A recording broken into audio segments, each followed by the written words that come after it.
Hey guys, how you doing today? It is just a gorgeous day, so I feel like in the mood of sitting out here. I'd say it's like -2, -3, which for a young Manitoba boy like me, oh, is this beauty weather. I'm so looking forward to the nice weather. So Biden bombs Syria. Yeah, we saw this kind of thing coming, right? I think that there might have been like this tiny sliver of people who thought that maybe Joe Biden will do the right thing, turn this ship around.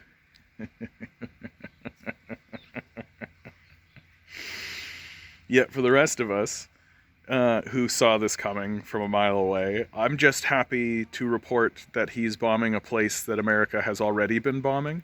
It's not a new place, right? He's not unleashing some sort of fresh horror. He's just sort of continuing the horror that currently exists in the world more. Okay. It's already been pointed out by online commentators. I see it through the meme culture. The meme culture absolutely has already hit on the fact that the Biden administration has already said no to Medicare. The Biden administration has already said no to a wage increase. It's said no to any kind of monthly support system of any sort for its citizenry. Biden promised that people would get a $2,000 check immediately when he was elected. That's now being negotiated at $1,400, and it just looks like it's not going to happen, right? And this, if you ask me, is should be considered an atrocity, right? Like, this is allowing people to fall into abject poverty through no fault of their own, and outright looking at their situation and abandoning them.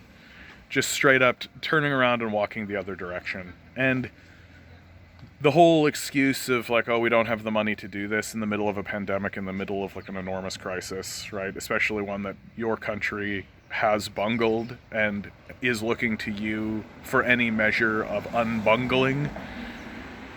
Well, one of the ways that you could unbungle the situation is to get those checks pushed through. Right? Get those checks pushed through.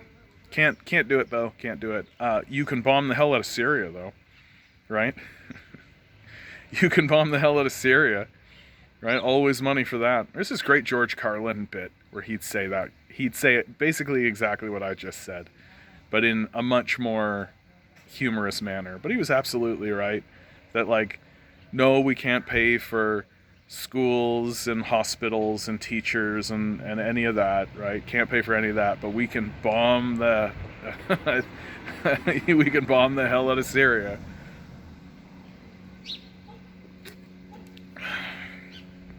Like, this is where we're at, guys, and this is where we need to be communicating from. And it's this sort of visceral place that we need to start acknowledging. Like, there is no electoral political solution in America. It just doesn't exist. I do think that there is an electoral policy, like an electoral solution that comes out of Canada. Canada, I think, has shown time and time again that when the culture comes up to an issue, they eventually do seek to rectify it through their electoral political system. I don't think that there is going to be that kind of solution in America. I just don't. Like, what does their next president look like? Right? Like, when Joe Biden got in, he needed to immediately set about to ameliorate the suffering of the American people, right? Like, he had to set out to immediately do that. The number one reason why Donald Trump ascended to the presidency was because he acknowledged the real suffering of the people and promised to do something about it. To be fair, Joe Biden never promised to do anything about it. Like, really, he was always against Medicare. He was always against these sorts of things. But in 2 years' time even, right, the American public is going to look around themselves and see that their land is ravaged and largely abandoned. and they are going to reach out to anybody who stands up and says what we are experiencing is illegitimate, right? And then in 4 years' time, right, when the presidential election happens, you've got to remember, right, Donald Trump ascended from nowhere, right? He literally showed up like on the presidential radar about a year before the election itself. And there are some reports that he wasn't even really taking it seriously until about 6 months out, right? So here's just a phenomenon, like a just like this figure that appears out of nothing. And the only reason he appears out of nothing and gains the support he does, which has ascended to a cult following, right? Like, the Trump following is a cult following. And he is a cult figure, without a doubt. Is simply because he said, hey, look at all the people who are suffering. Maybe we should do something about it, right? He looked at the people responsible for spreading that suffering and he said, you spread suffering, I'm going to make you pay. We're going to drain the swamp. All that kind of talk. And people are so desperate in America. They've been rendered so desperate that they grabbed hold of this Trump figure. And of course you're going to get like the absolute nut bars, but a large portion of those people knew and understood when they were voting for Trump that he was not their savior and that he was self-interested. But they needed to put someone in that position to show the Washington elite, if you like, that what they're doing is unacceptable and there will be consequences. And so I suspect in 2 years' time, the House and the Senate will be completely Republican again, right? The Republicans didn't lose that much power. They didn't lose that much power in this last election. And they'll take the House and the Senate in the midterm elections after the Democrats do absolutely nothing except bomb foreign countries, right? After they do absolutely nothing but bomb foreign countries, the way that they do, the American people like are going to look at their politics and their politicians and are just going to continuously reach the same conclusion over and over again. Why aren't you spending this money on anything other than bombs? Why is it always bombs? Why is it that money is infinite for bombs?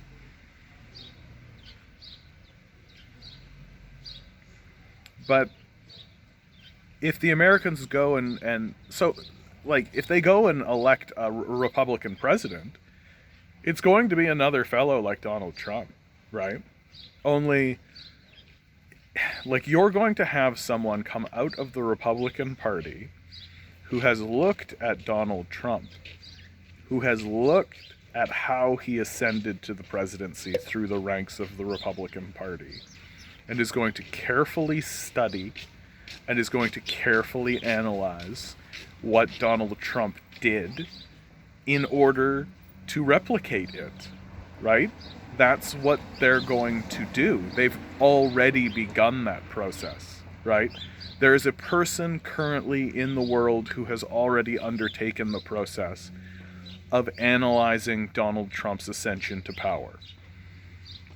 And and there's every possibility that Donald Trump will simply run again. Right? He was saved from 2 impeachments. There's every possibility that he will run again. And after the Democrats do absolutely nothing to ameliorate the suffering of the American people, they'll vote for Trump again. Right? Yeah, sure they will. 70 million of them already did one time after he bungled this COVID response. Right? And what happens then? Like, let's say that Donald Trump decides not to run, right? Ivanka will certainly run, right? Ivanka will certainly run. Eric will likely take a run. There's like, you guys, like, people in the world seem to think that the Trumps are gone. The Trumps are now a political dynasty, right?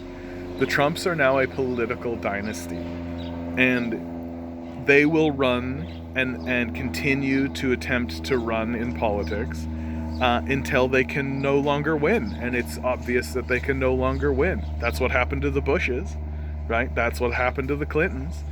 And you watch, the Clintons aren't done. Chelsea Clinton's going to take a run at some point, right? She'll likely win. Chelsea Clinton will likely be the first female president, right? If things continue as they are.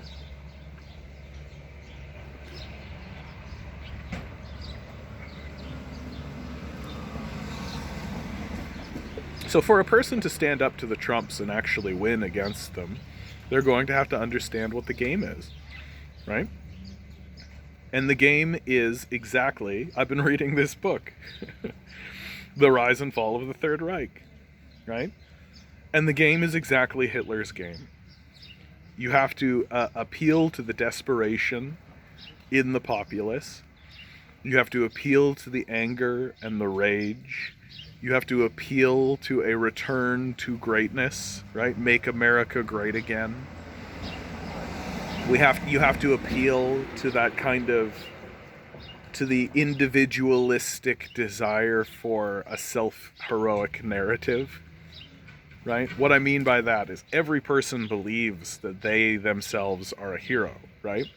Everyone sees the world through these eyes we have, right? You see the world through your eyes and your perception. And because we watch movies, we tend to trick ourselves into believing that what we are doing is recording a movie, right? I'm watching a live action movie, and the movie is my own life. And I have my own perspective, and you only have your own perspective. So the only interpretation of your life that matters is yours. So this allows you to deceive yourself into believing that you are the most important thing. And you think that way without even thinking about it. It's the natural position, right? For very good survival reasons, right? So you want to survive, you first, right? Very simple. But if you don't actually pause and consider the position of the other, if you don't even attempt to see the world from another person's perspective, then you get caught in that belief. And everyone or not that belief, but the perspective. And everyone wants to believe initially, that they are a hero and that they are merely on the hero's journey. And everyone wants to believe that their life is this heroic narrative. And it's hilarious because it's not. No one's life is actually that way. No one has this heroic narrative. That the hero's narrative is, again, a kind of form of it is a survival tactic for humanity to maintain its own sanity in the face of overwhelming evidence of a perpetual entropy. Right? We want to believe that our suffering has a point and that point is heroic. And this is a big strategy that the Nazis used, and it's a big strategy that the Republican Party and the Democratic Party both use, to make a person feel as though they are actually a hero. That what is happening now is merely the facing conflict section of the hero's arc. And that there will be this ascension and a justification for what we are all experiencing, when it's likely that there will not be. None of that will happen. That we are just going to continue this kind of conflagration. And if America continues to deceive itself into the belief that it will resolve its conflict through electoral politics, then what we will certainly see is a rise of another Trump-like figure, only the next time that Trump-like figure will be far more dangerous, right? Far more dangerous. Like, imagine, like Donald Trump's ambition was to be the president, right? Donald Trump's ambition was to be the president, and he did it, and then he went golfing most of the time, gave himself a tax cut, didn't actually involve himself very much in war and conflict generally, right? Like, what's Trump's big war? Trump liked assassinations, right? Trump Trump assassinated an Iranian general. I think he liked small-scale skirmishes and things like this where he could, fire a guy, just be like, "You fired," through assassination. But I don't think he wanted to start any kind of large-scale global conflagrations of any sort. And I don't think he would continually, right? I think you'll find that through the Biden presidency that Biden will inflict far more damage and more violence and be far more active on the war stage than Trump was. There's a term for that, war stage. What's the term? The stage of war? Someone comment. Someone leave in the comments.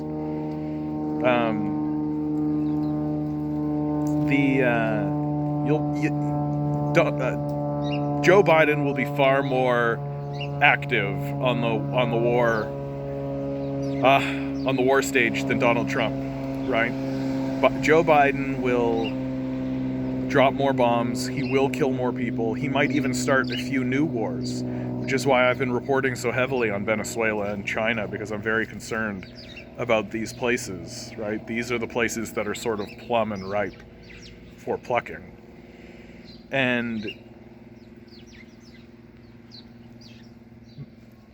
so Donald Trump's ambition, though, was to be the president, and then he sort of sat on it and didn't do much with it, right? Donald Trump wanted to be the president. So imagine someone who has the same strategies and the same thinking as Donald Trump in regards to how to secure an electoral win, but then has actual ambition, right? Has an actual goal or an actual desire to do some damage in the world or to do something of their own accord. What if one of these evangelical Christian types, right, like Mike Pence, who genuinely believes that he's in the middle of a crusade, right? What if one of these guys ascends to the White House right now during this period of time? What do you think that's going to look like? And the only way for an electoral process to actually be meaningful in this moment in time is if people showed up in such overwhelming numbers that they simply could win with a head count. But then I think the electoral process itself will be almost meaningless. There's a reason why 55% of the populace doesn't show up to vote, because this section of the populace believes genuinely that they will not be listened to, and they have good evidence to show that they will not be listened to. And there's always this riffing narrative that, oh, if these people showed up, things would be so much different. And imagine if everybody showed up. If everybody showed up to vote, what the powerful would do is they would say, to whatever those people said they wanted done, and then they would go and do whatever they wanted. Because that's what they're doing now. And it's working, right? And this weird little narrative that we've got into our heads that says, oh, well, if those 50% just showed up and voted, then everything would be different. No. They would show up, they would vote, the result would be either Democrat or Republican, the way that it always is. And then the powerful would do what they wanted. And that is the way that it's going to be. And the powerful are not scared of us, right? They're not scared of Americans. There was this, in January 6th, there was the insurrection, right? The invasion of that place. Didn't change a thing, right? A bunch of people stormed in to the Capitol Hill areas, and the Democrats were just those Republicans, grumble. And then they moved on and did whatever they wanted. They're still abandoning those people.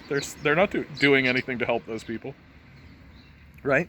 It's flagrant and out in the open now. That's the big thing. That's the big thing that I'm trying to really get across. It's flagrant and it's right out in the open now. Right? There's no pretending anymore. It's over. It's done. The Republicans and the Democrats, collectively and together, forever, do not care about the populace. They are not going to do anything to help the populace. They will bomb places, and it doesn't matter which one you pick. That's the way the system works, and that's the way the system will continue to work. And if you go in to the structures of, like, and I've been saying it on this channel over and over again, if the structures of power attempt to reconfigure themselves in order to prevent this result from happening, then the powerful, that's the oligarch class and the military, will simply do away with the democratic process. And it will be gone because 50% of the society has already figured out that it's just a facade, right? It's not actually a genuine way to affect political change. It's where the oligarchs go to talk to one another about how to divvy up the spoils. That's what the American governmental system, for what it's worth, does and what it's for, right?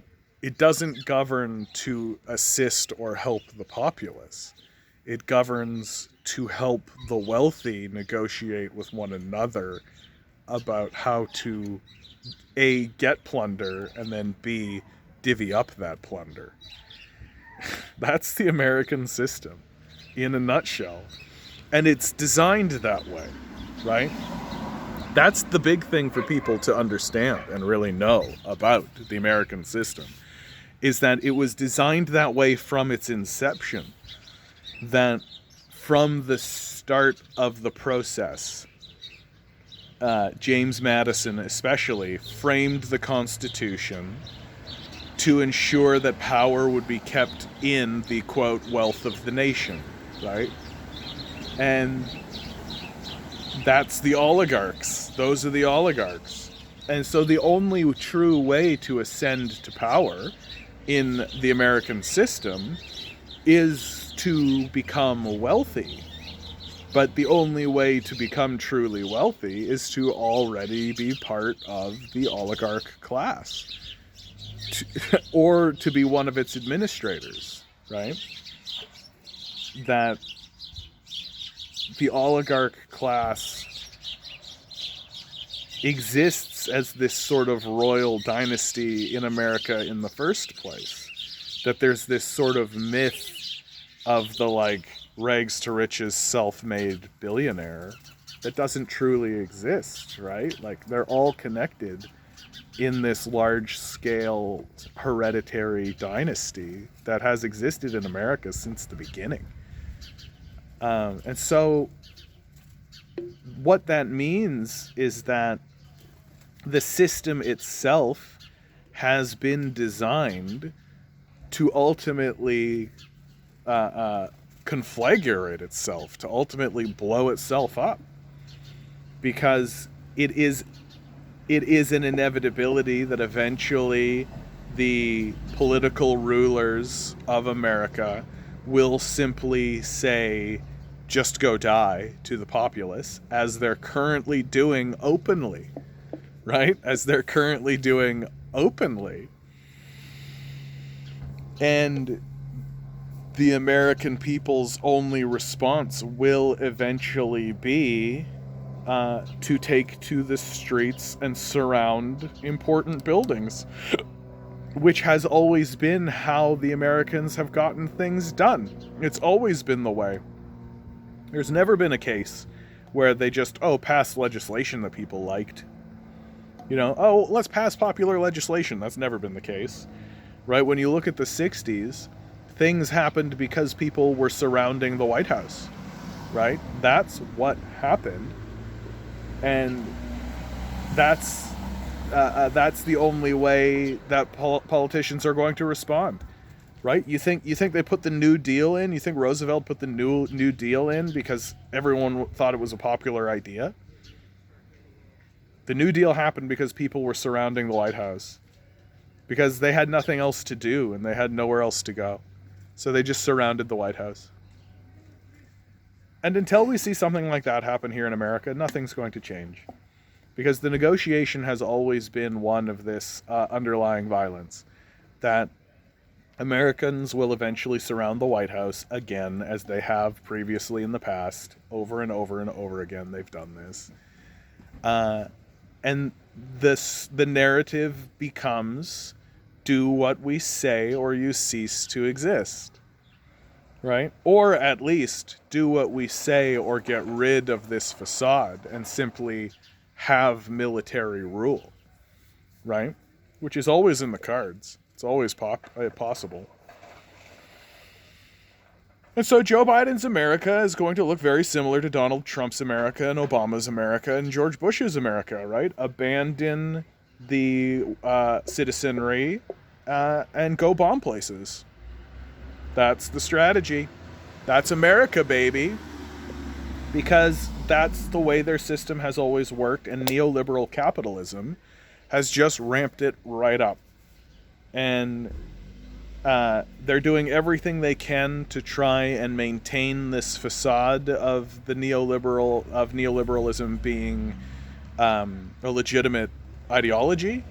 They're attempting to maintain that facade and lie to you constantly about how neoliberalism is still a legitimate ideology, but eventually they'll just abandon it, and eventually they'll just rule by fiat, essentially, and they'll do so openly.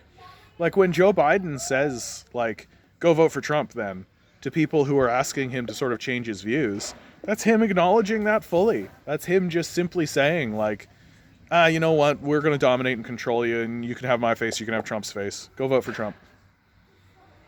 Okay, guys, this is going to be the end of this video. Like, share, subscribe. There's the like button. There's the like button. Please, please, please share this around. Please, if you've reached this point, please subscribe. These half-hour videos are the ones that if you've reached the end of, it's interstellar law. You have to do it. And hey, I got a Patreon down below. You can give me a little bit of money, right? Okay, guys. Be good to each other. Go high-five a giraffe, right? Laugh with a monkey. Have a drink. Have a smoke. Do all the things you can. All right, guys. Oh, yeah. And don't let these guys gaslight you, because they will. Good luck. We're going to need it.